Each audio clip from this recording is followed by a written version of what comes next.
for today's video, mag-unbox na naman tayo ng pinamili ko, guys. Bubuksan ko na ito agad kasi baka mayroon namang wala dito. So, mabili ko sa ibang grocery. Kasi minsan, i-open ko siya, guys, hapon na o gabi na. So, marami palang wala sa listahan. Walang stock nila. So, hindi ka na akong makabili. Kinabukasan, kung may nangangailangan, so wala akong maibigay. Kaya, bubuksan ko na ito agad. Guys.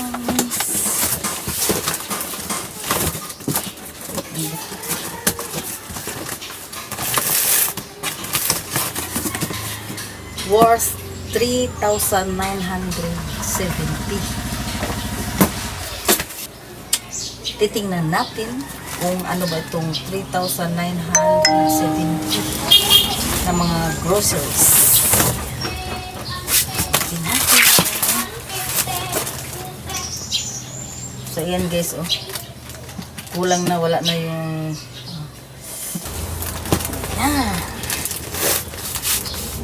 ayan, oh, wala nang laki ni. Kulang-kulang. So, kailangan talaga nating buksan na agad. Pinipit. Fudge bar. May Hansel. Dami pa lang mga biscuits dito, guys. May bisco. May fudge bar pang choco.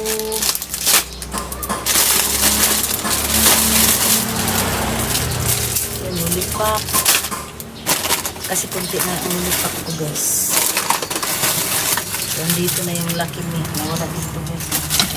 Lagay ko na dito.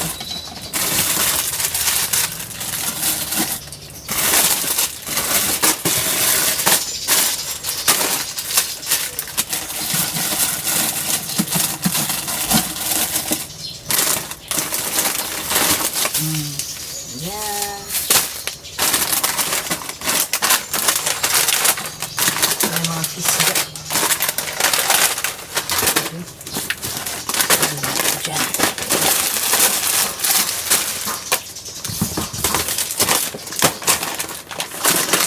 Onion rings. Anim lang ito, guys. Yan lang ata ang available sa kanila. So, may ano, yan. Pansit Canton na hot. Mabinta kasi ito, guys. 15 pesos. Mabinta siya.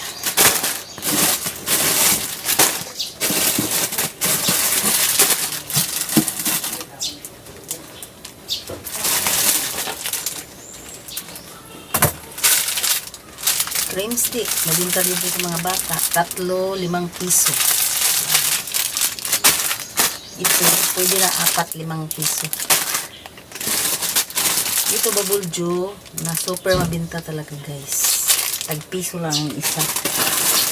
Madaling maubos. Bubble Joe.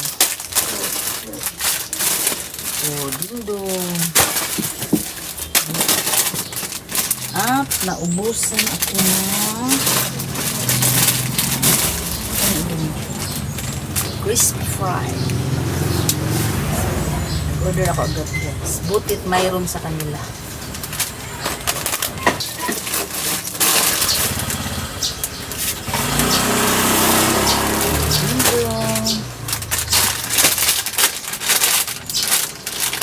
Mabuti andito ito, guys. Malaking lintos. Malinto ito sa mga bata. Ulit mayroon na. Matagal itong hinintay yan. Yan.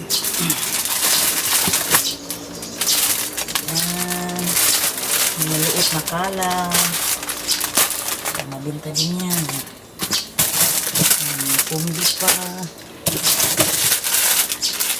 Yan, extreme.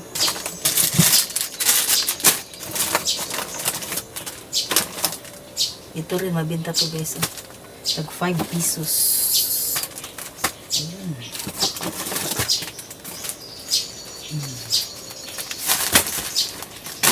Kasi naman, maubusan ako ng mga stock, guys. Yung mga kailangan ng mga customers ko. Yung iba, Kasi wala sa kanila, wala dito sa grocery. Diyan lang naman ako mag-order. Hindi naman ako pumunta ng city. Sa kanila lang, i-ano lang nila, i-deliver lang nila. So pag wala sa kanila, wala talaga. Pag makapunta ako ng city, so doon ko mabili yung wala sa kanila.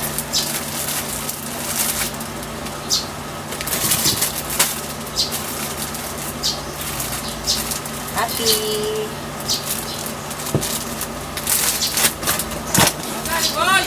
Papa! Diyan na! Aray, gano'n ko.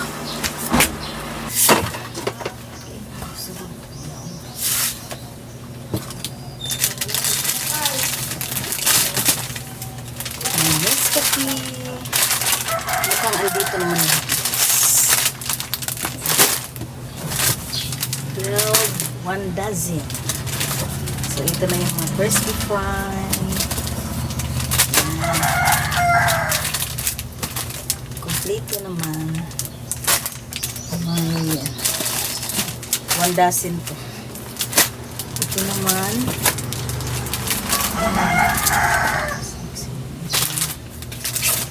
So, 1 dozen din ang hot na crispy fry.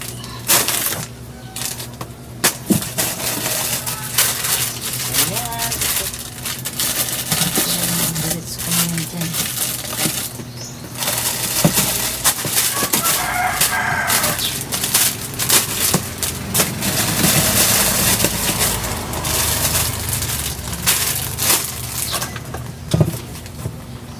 Okay. Meron silang color safe. Siguro tag ano na to guys, 18 to dati eh. Baka pwedeng 18 na din kasi 30 yung malaki. Yung sunod nito 18 or 19.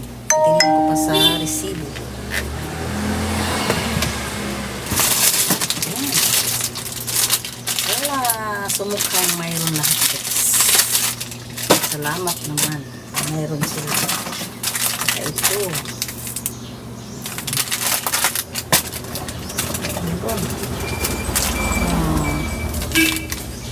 25 grams, 23 grams na lang. 26 dito sa akin. At 26 dito. Ito na ang alcohol. Ayan. Mega. 6 na piraso to guys. Yan lang ang kulang. At saka itong cowbell. Mura lang sa kanila guys ang cowbell, kaya doon ako sa kabilang grocery na order. Ayan. 4 na piraso to guys. At ang item casino hindi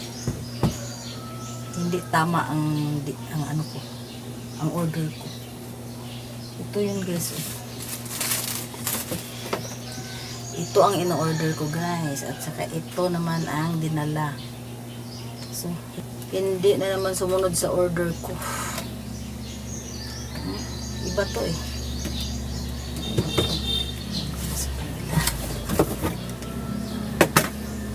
So, yan lahat ang laman ng box. So, may ano pa, cobra andun sa labas. So, worth 3,900. Dito guys. 3,927.50. Yan. Yan. Ang ina-order ko guys. Yan lang lahat yun. At saka may isang cobra. So, yan lang. Tapos, i-display na natin guys. Ang tumal ngayon guys, kaya laban lang tayo. Kung ano lang ang paubos at ubos na paninda, yan lang ang bilhin natin. Kailangang marunong tayo mag-budget para sa bibili nating mga items. Siyempre, ang fast-moving items, wag magpawala. Alam natin na pag may tiyaga, may nilaga. Kaya chill lang tayo. I-enjoy lang natin ang ating ginagawa. Mag-isip tayo ng mga nakakatulong na mga strategy tulad ng pagbinta ng mga paninda na hindi mo pa nasubukan na sa tingin mo ay kailangan ng mga customers natin. So, isipin natin kung ano yun. At alam naman natin na pag kumplito ka, one-stop shop yan. So, dyan ka babawi. Ako, nagbenta rin ako ng firewood, tag 5 pieces, 8 pesos. Yan, tinatali ko yung 5 piraso guys, tapos 8 pesos ang isa. May uling rin akong binta, tag 20 pesos, a gallon o mineral water, tag 25 pesos. Mga frozen foods, tulad ng hotdog, lumpia, tocino roll, longganisa, chorizo, yan lang ang frozen foods ko guys. Kahit maliit lang ang tindahan ko, pero halos kumpleto naman. May mga school supplies din ako. Mayroon ding mga suklay, hairpin, pantali sa buhok, nail cutter, puller, arpiller, sulod at iba pa. May iba't ibang klase din akong mga gamot. So, dati din, nagtinda ako ng tuba. Kaso, nagkasakit ang supplier. Kaya suka na lang galing sa niyog. Kasi may tagahatid din naman ako guys dito. So, tag 10 pesos lang ang isang lapad. Okay guys. So, nakadagdag yan lahat sa mga items na common nating makikita sa ating mga tindahan, di ba?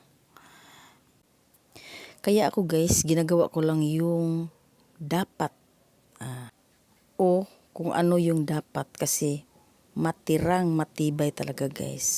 Ang dami nang nag-open ng mga tindahan dito guys. Kaya ano na lang. Kaya bihira na lang akong lumabas guys. Yung mamasyal lagi nawala na. Kasi syempre yung mga suki mo pag ano yan doon, makabili yun doon sa kabila. Nako, baka may mas mababa pang presyo doon o ano pa. So mawawala na naman yan sa tindahan mo. Kaya so hindi na ako masyadong lumalabas. Pag may ano lang, yung importante talaga. Yung importanteng lakad, yun lang. So sipag, tiyaga, tiwala sa ating sarili, at higit sa lahat guys, tiwala sa ating Panginoong Diyos. Yan talaga ang sandata natin. Remember, God is good all the time. And all the time, God is good. Thank you guys for watching. Bye-bye. God bless.